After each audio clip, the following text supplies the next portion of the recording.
Olá, amigas e amigos da TV Legislativa, nós estamos iniciando mais um programa Fala Vereador, aqui pelo seu canal 16 da NET e 19 da BTV. No programa de hoje estamos recebendo a visita aqui no plenário do Legislativo, onde nós gravamos o Fala, do vereador Fábio Fiedler. Prazer tê-lo conosco, vereador. Prazer, Marcão. É um prazer poder conversar com os nossos telespectadores da TV Legislativa e falar um pouco dos projetos de lei e das ações que nós estamos desenvolvendo aqui no Parlamento de Blumenau. Aproveitando a oportunidade do vereador aqui no programa Fala, eu gostaria de saber o seu posicionamento, vereador, com relação à mudança do prédio do Poder Legislativo, saindo do prédio do Executivo e vindo para esse prédio. Qual é o seu posicionamento com relação a essa modificação?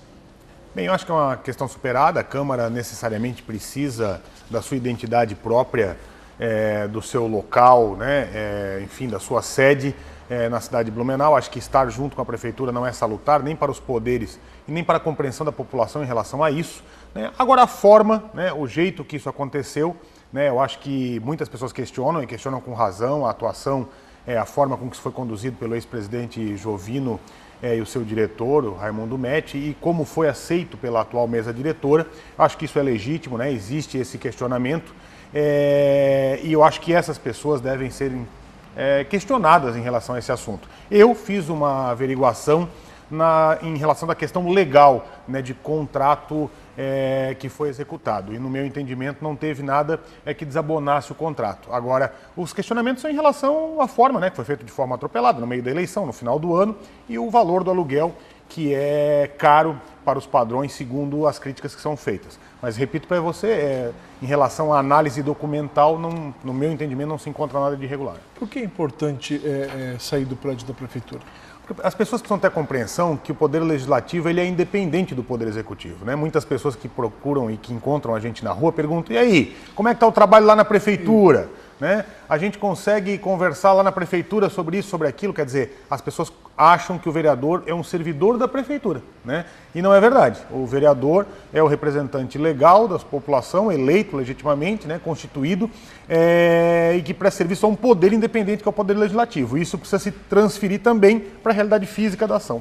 Vereador Fábio, vamos falar um pouquinho aí sobre alguns projetos seus que acabaram sendo aprovados no Legislativo, nesse tempo que você faz parte aqui do Poder Legislativo. Um dos seus projetos, das suas ideias, que foi implantado, foi justamente com relação à gratuidade no traje típico ao acessar a Oktoberfest. Sim. Né? Existe agora uma modificação nessa ideia, um questionamento deste seu projeto que já foi aprovado, né? Hoje, até então, a última Oktoberfest, quem estava de traje típico não pagava o ingresso e a partir de agora poderá passar a pagar. Como é que você está analisando e acompanhando todo esse processo? Bem, a ideia nasceu em 2008, quando eu entrei aqui na Câmara como suplente de vereador durante um mês, né? E das experiências que eu tinha guardadas para poder demonstrar que naquele mês eu fiz 20 e poucas indicações de projeto de lei, uma delas foi a gratuidade no traje típico, que é algo que eu trouxe do meu convívio, do meu cotidiano, da participação que eu tinha no Oktoberfest e também daquilo que eu já tinha visto fora do Brasil e fora da nossa Oktoberfest aqui. Em outros lugares é comum que isso aconteça. O estímulo à cultura local baseado na vestimenta típica. E isso eu quis trazer para cá. E deu certo, né? Foi aprovado naquele mês que eu estava na Câmara, as pessoas relutaram um pouco, porque até então existia uma dúvida em relação a isso, e naquela oportunidade eu já afirmei, e está na lei, que valia como traje típico aqueles que são utilizados pelos grupos que desfilam no Oktoberfest, pelos clubes de cassitiba e pelos grupos folclóricos, que é quem representa ao longo do ano a tradição e a cultura da nossa germanidade aqui da cidade de Blumenau. A bem verdade é que ao longo desses últimos 5 anos, a lei foi aplicada, ela foi incorporada pelo cidadão blumenauense, né? Muita gente vai para a festa hoje de traje típico, só que ela nunca foi aplicada da forma devida, ou seja, fazendo com que as pessoas utilizem realmente o traje típico, né? Foi deixado assim meio solto. Aí o cara vai lá, bota uma meia de futebol, uma greguinha, um bermudão e entra na festa. Muitos, inclusive, a gente pôde comprovar isso no ano passado, passavam a sua roupa, iam de roupa por cima de bermuda, mais uma bermuda típica por cima, chegava na festa, tirava a sua roupa, passava pelo portão, lá pela grade, para outro entrar. Quer dizer, baseado nisso tudo, né, o Executivo mandou para cá uma lei que, no meu ponto de vista, é absolutamente inócua. Ela não vai acabar com esse problema, né? Ela só vai desestimular as pessoas a usarem o traje típico. Porque quem usa o traje típico hoje não usa porque não vai pagar a entrada ou isso ou aquilo. Usa por quê? Primeiro, é o charme da festa. E segundo, que não pega fila. O cara entra na hora, né? É uma entrada VIP da festa. E eu acho que é dessa forma que tem que ser tratado o blumenauense ou o turista que vem embelezar a festa com o traje típico. E a cobrança de meia entrada vai fazer com que tudo isso acabe. Desestimula o uso do traje típico, vai fazer a pessoa que se coloca à disposição para vir enfeitar a festa a enfrentar fila e a compra de ingresso. E o pior de tudo, não vai coibir o mau traje típico de entrar na festa. As pessoas que vão trajadas de forma errada na festa continuarão entrando e ainda terão o direito da meia entrada. Ô vereador, e diante de tudo isso, qual seria a sua sugestão? Lógico que esse é um assunto que está sendo discutido e nada mais justo do que o senhor dar uma sugestão, porque o senhor foi o autor da lei, né? Sim. A sugestão eu apontei no final do ano passado, inclusive fui rechaçado aí por algumas pessoas que hoje estimulam a questão da entrada dos 50%. Mas a minha sugestão é que nós qualifiquemos o traje típico. A FURB fez, através da professora Márcia e dos seus servidores e professores competentes, uma ampla pesquisa ao longo dos últimos 2 anos do que é o nosso traje típico. Porque a gente não pode considerar o traje típico aquele que veio da Alemanha ou aquele que foi adaptado de forma singular aqui ou acolá. Nós temos que fazer a junção daquilo que é a nossa cultura. E foi essa pesquisa que a FURB trouxe, levanta todos os elementos necessários. Muitas vezes a gente confunde o traje típico como sendo só aquele suspensório com a bermuda e não é essa a realidade, mas a FURB fez essa pesquisa. O que a gente precisa fazer é dar critérios. Não faz mal se nós tivermos na festa uma avaliação para a pessoa entrar de traje típico. Dizem que isso não é possível, mas ninguém tentou fazer isso. O que a gente precisa é, através da Vila Germânica, que ela assuma a responsabilidade, né, de fazer com que as pessoas que usem traje típico entrem na festa gratuitamente, mas que usem o verdadeiro traje típico. Essa é a minha sugestão. Vamos qualificar, vamos nivelar por cima e não nivelar por baixo ou acabar com o incentivo através da cobrança do traje por meia entrada. Um dos aspectos também que eu acompanhei através das mídias sociais e através de entrevistas também com o próprio novo presidente do Parque Vila Germânica, é que a partir do evento que ocorreu em Santa Maria, com as mortes todas, houve uma adequação que teve que ser feita também, inclusive, no próprio Parque Vila Germânica, e com isso, nessa adequação, o público vai ter que diminuir, né? E diminuindo esse público, logicamente, ficava muito alto o fluxo também de pessoas com traje típico. Nessa visão, o que o senhor pode dizer? Primeiro, eu acho que não dá para comparar coisas diferentes, não dá para usar fatos diferentes de forma igual. Não dá para comparar a Boate Kiss com os pavilhões da Vila Germânica, né? A Boate Kiss é um local que cabia 1.000 e poucas pessoas, estava com 3 vezes mais o público possível, um lugar sem saída de emergência adequada, a prova é que morreu muita gente dentro do banheiro pensando que lá era a saída de emergência, né? Uma fatalidade, um local que tinha um pé direito de 2,5 metros de altura, né? Nós estamos comparando coisas absolutamente distintas. Gosto muito da atuação do secretário Ricardo Stodi, que acho ele uma pessoa muito bem intencionada, né, mas a gente tem que tratar as coisas da forma adequada. Então, no meu ponto de vista, não dá para comparar uma coisa com a outra. Agora, nós precisamos de mais qualidade no Oktoberfest? Precisamos, né?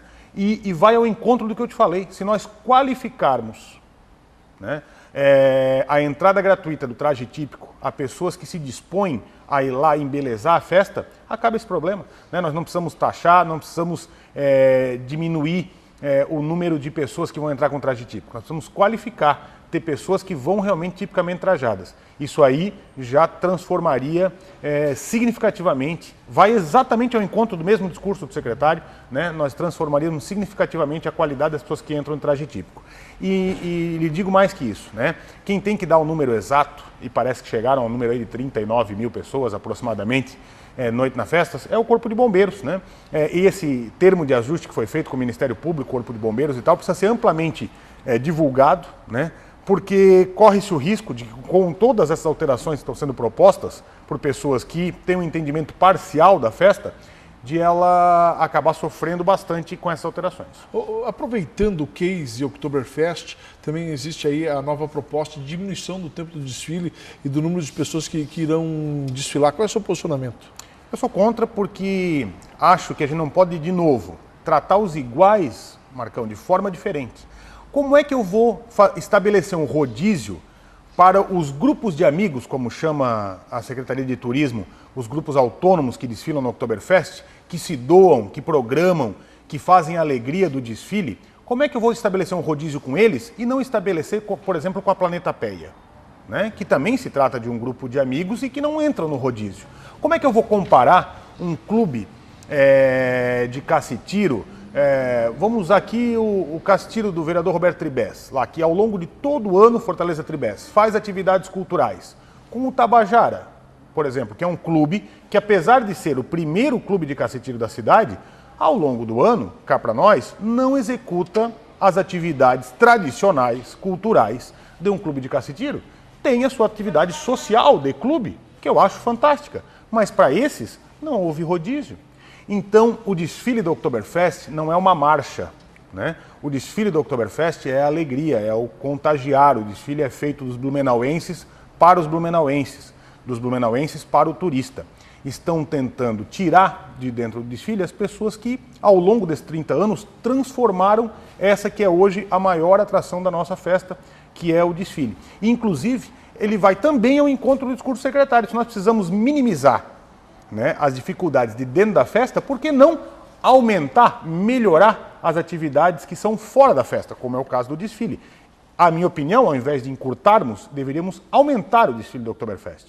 É de graça, ninguém paga para entrar, hora que estiver cansado pode ir embora, né? Não existe nenhuma reclamação, veja bem, Marcão, nenhuma constatação de reclamação do que for, que seja do desfile do Oktoberfest, nenhuma.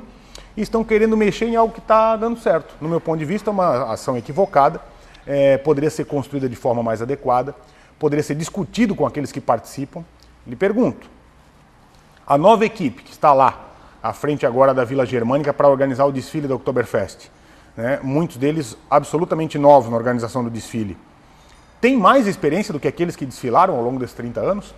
Talvez sim, talvez não. Alguns sim, outros não. Porém, o adequado seria o quê? Conversar. Né? E é esse o questionamento que se faz. Vereador Fábio Fiedler, o senhor pegou a lei de área azul aqui da cidade de Blumenau e fez algumas modificações, transformou essas modificações em projeto. Esse projeto de lei acabou sendo aprovado aqui no Poder Legislativo e o senhor aguarda agora algumas modificações na área azul. Quero falar sobre esse assunto no próximo bloco, pode ser? Claro. Nós vamos usar um breve intervalo e daqui a pouquinho a gente retorna, conversando hoje com o vereador Fábio Fiedler, do PSD. É um minuto só, a gente já volta.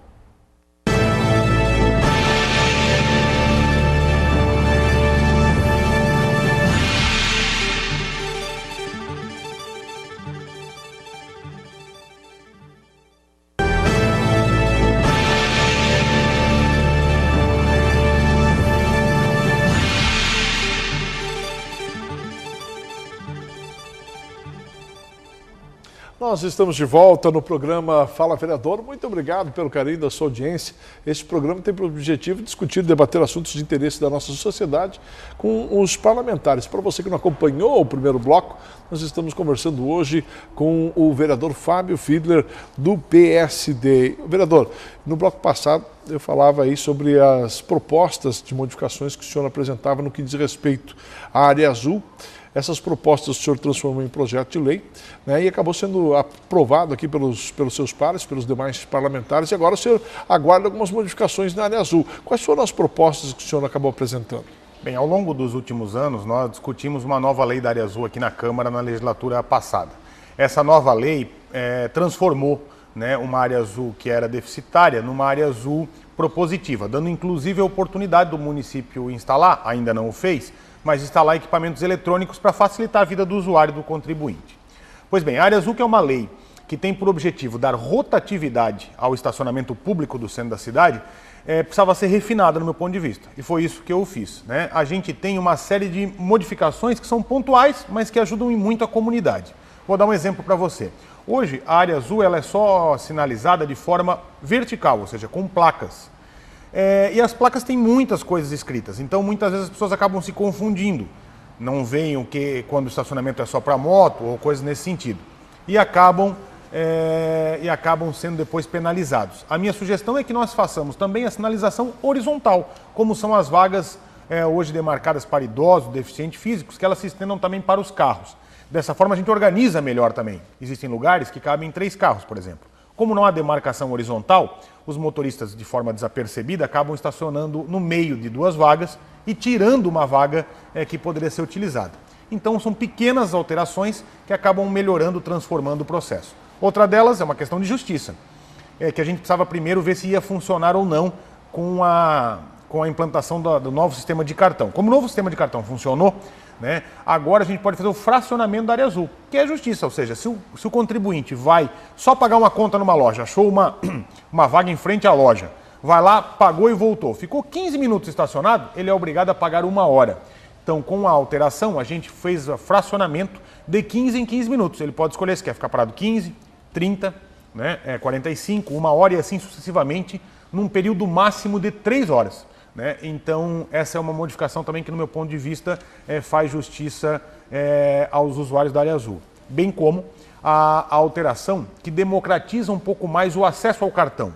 Hoje, são poucos os estabelecimentos que tu consegue comprar o cartão da área azul, né? Porque ele dá pouco incentivo ao comerciante, a pessoa que está lá pagando aluguel, funcionários e tal, para botar à disposição o cartão da área azul. Ou você compra no CETERB, ou você compra numa loja dessa que ganha só 10% de comissão. A ideia é aumentar isso para 25% para tornar mais atrativo para o comerciante, para que a gente tenha mais cartões para vender. Não aumenta nenhum centavo para o usuário, né? Estimula assim ao comerciante a vender o cartão da área azul. Enfim, essas e outras modificações, Marcão, ainda contidas no texto dessas alterações do projeto da área azul, foram votadas, aprovadas por unanimidade aqui pelo plenário da Câmara de Vereadores e agora esperam a análise do prefeito municipal e nós temos a expectativa de que isso seja aprovado pelo prefeito, que seja encaminhado para a Câmara Municipal a sanção e que a gente possa entrar em vigor o mais rápido possível com essas alterações que ajudam o contribuinte. O vereador, o senhor propôs também uma ouvidoria para o Executivo 24 horas por dia. Como é que está essa situação?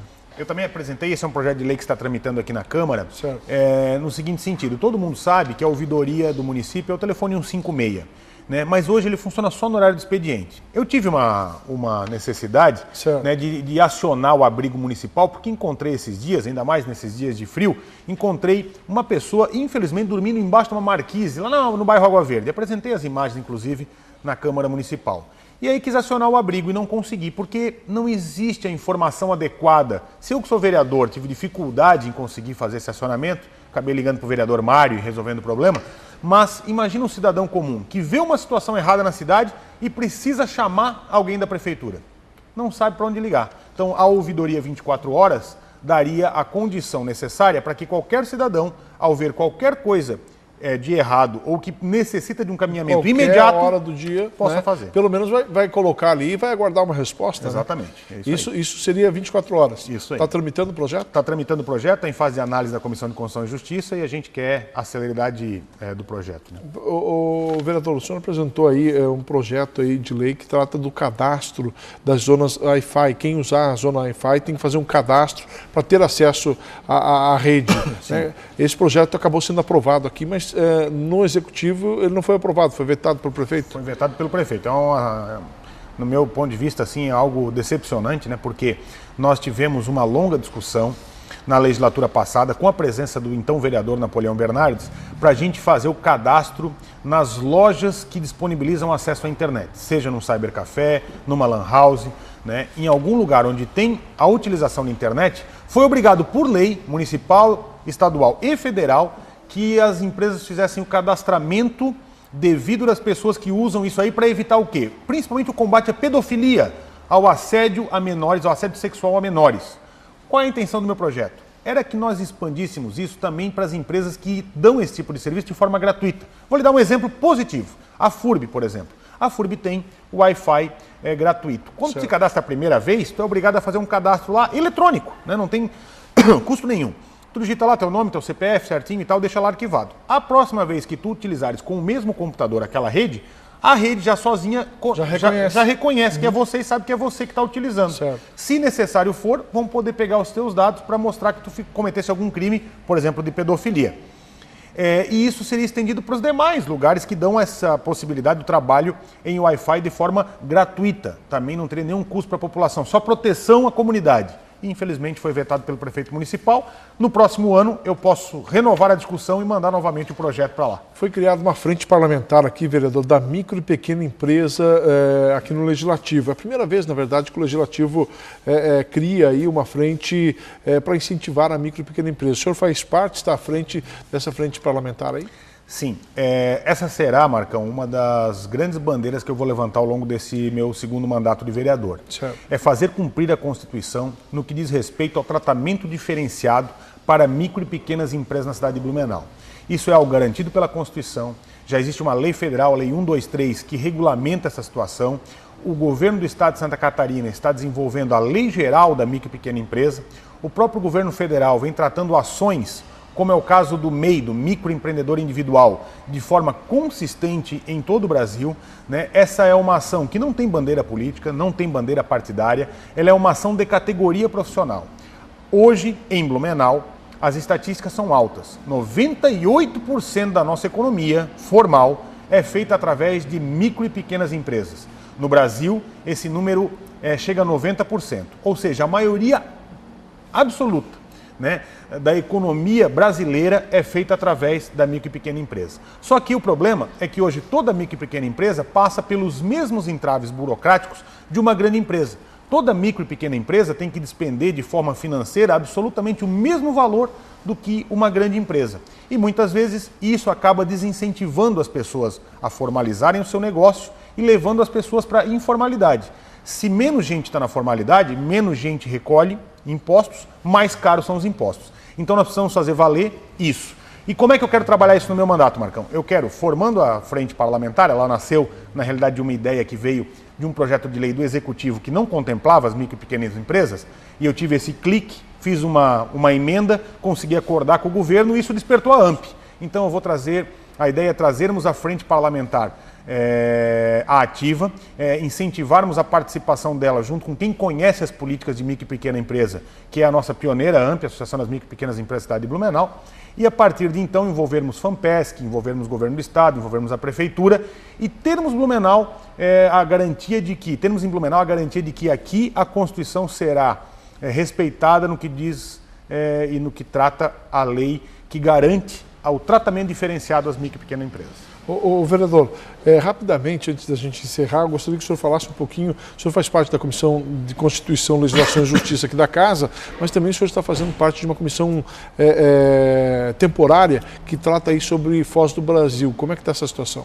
A situação, para resumir aqui para as pessoas, nossa comissão tem um objetivo, que é homologar ou não o contrato de concessão com a Foz do Brasil, fazermos os apontamentos necessários e tratarmos caso a caso os questionamentos levantados pela comunidade, né, e pelos senhores parlamentares. Essa é uma comissão importante, né, que trabalha num momento delicado da cidade, onde ela rediscute com a própria Foz do Brasil o contrato que está sendo hoje executado na cidade de Blumenau, né, que representa, no meu ponto de vista, um avanço para a cidade, que é o tratamento do esgotamento sanitário, agora que precisa ser aperfeiçoado exatamente nessa condição de darmos ao contrato a clareza necessária que a comunidade precisa. Bom, quanto tempo tem de comissão? Quais são os prazos? A gente tem 6 meses de trabalho, já se passaram praticamente 2 meses e meio, que foi a fase de levantamento documental. Certo. Hoje a comissão tem todo o contrato à sua disposição, todos os financiamentos feitos com a Caixa Econômica Federal, todos os documentos necessários do governo federal, do governo municipal, o contrato da Foz, né, e agora nós estamos na fase de levantamento de questionamentos, né, por parte dos senhores parlamentares, para depois, possivelmente, em audiência pública, fazermos o levante desses questionamentos à própria empresa e a agir, né, e para no final tomarmos as conclusões necessárias. Tá certo. Vereador, muito obrigado pela sua presença aqui no programa. Espero contar com o senhor em outras oportunidades também. Eu que agradeço, Marcão, e principalmente a você que nos assiste, nos acompanha através da TV Legislativa, uma oportunidade que nós temos de mostrar um pouco do trabalho que está sendo desenvolvido no Parlamento e das iniciativas dos senhores vereadores. Muito obrigado aos telespectadores e à equipe da TVL. Tá certo. Sucesso. Obrigado. Este Fábio Fiedler, conversamos com ele aqui no Fala, que volta na semana que vem conversando com outro parlamentar blumenauense. Um abraço a todos. Até lá.